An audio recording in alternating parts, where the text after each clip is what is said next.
But Wall Street's attention span already turning to what could be the biggest economic report of the year, the November Consumer Price Index.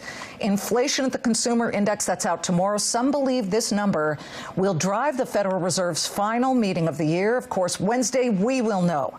That's when Jay Powell and company will announce what is widely expected to be a 50 basis point tightening of interest rates, capping off the most aggressive rate hike cycle of the year, and quite frankly, in decades. Now, ahead of it, we've got a massive investor battle. Can the Federal Reserve engineer a soft landing, or will the economy suffer a hard landing? And how do you invest around and through it?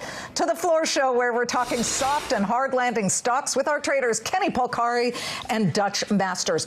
Not that we're pessimists here, but Dutch, you're the hard landing guy.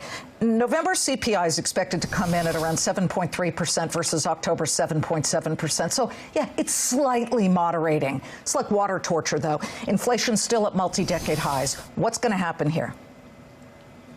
Well, Liz, I have to say, you're on fire. You sound fantastic. You know, no one used to watch any other show but yours. You got it all right there in 5 minutes. Dang straight.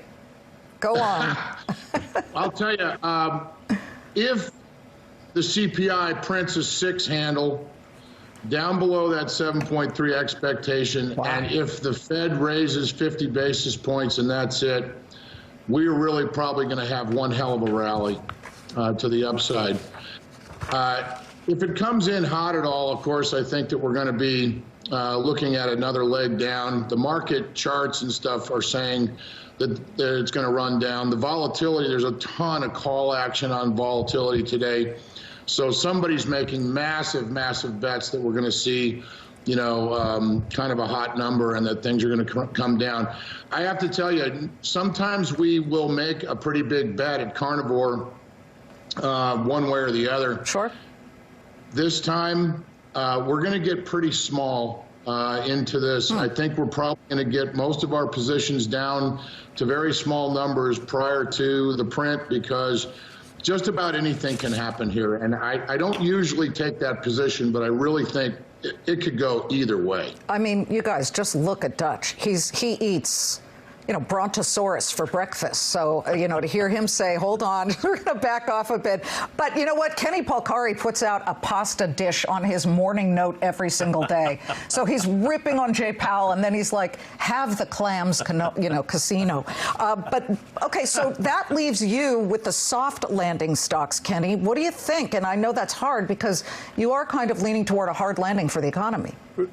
Yeah, I mean, I'm in Dutch's camp. I don't think we're going to have a soft landing at all. But if you asked me, if you believe there's going to be a soft landing, if you think that the Fed's going to be able to navigate, then you should back up the truck and start buying the stocks that have gotten way, way, way beaten up because everyone's expecting we're going to have this hard landing, and these stocks have sold off big. And you know who they are, right? They're communication stocks. They are the cyber stocks. They are the semis, right? All getting crushed. They are some of the tech names, right? That's all. They've recovered a bit, but some of those tech names are still getting beaten up, at least the big names that we talk about. But if you think there's going to be a soft landing, you should be buying Amazon, NVIDIA, AMD, Verizon, even Telephone, which, by the way, didn't cut their dividend, and it's a core holding anyway. But I'm not in that camp. I'm with Dutch. I think it's still going to be a hard landing, so I'm overweighting the stuff that people need, right? Energy, healthcare, utilities, and staples.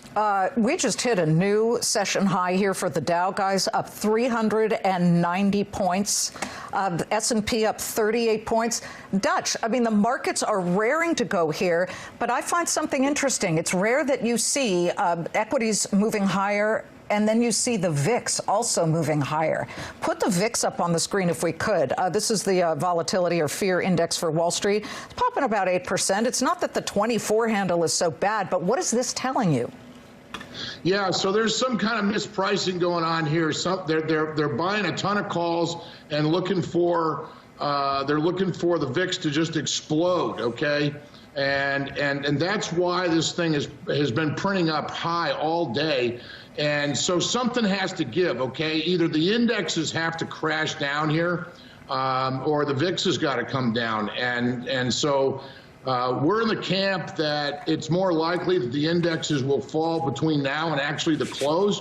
We got a lot of shorts on right now, and we're going to try to close those out before the end of the day and not get hurt too badly, and then just be really small. We like what Kenny said. I mean, we're the longs that we've got are really the biotech stocks that we've owned for some time that have done real well for us. Those will be kind of a hard landing. Healthcare, like Kenny said, exactly. Healthcare, biotech. And the semis look very, very interesting to us because they have been smashed so badly. And if we do get some kind of a run here to the upside, the semis are going to explode. We've got a military type of importance to shifting the manufacturing and the fab of these chips to the U.S. So we think NVIDIA and some of the others are really in a position to win. You both like NVIDIA. Look at this. The Dow's now up 404 points and counting. I think it's the Polcari Masters effect here. Real quickly, Kenny, when you're talking about the yield curve inversion, which is supposed to be a screaming sign of recession, between the 10-year and the 2-year, it is so wide. And I was looking at some stats because I'm a nerd. There has never been a soft landing with this degree of inversion ever. What do you say to that? And it's only gotten worse. We're about 80 basis points wide now. 2 weeks ago, they were at 25 basis points. So the fact that it's gotten wider over the last couple of weeks suggests to you that the market is thinking that it's going to be a hard landing and it's going to be longer and deeper than what the market was expecting. And so that's why I'm still in that camp that it's a hard landing, and I'm playing it, I'm still invested, but I'm playing it safe, and I'm overweighted those names I told you. But I think you have to be concerned because the 2 and 10s is telling you that it's not only is it coming, I think it's already here, but whether or not it's here or not, it's coming, and that it's going to be longer and deeper. So I think people need to just play it that way. I'm going to do the old cliche, Wall Street climbing the wall of worry right now. Dow is up 414 points and climbing. Kenny, Dutch, great to see you both. Really appreciate it. Thanks.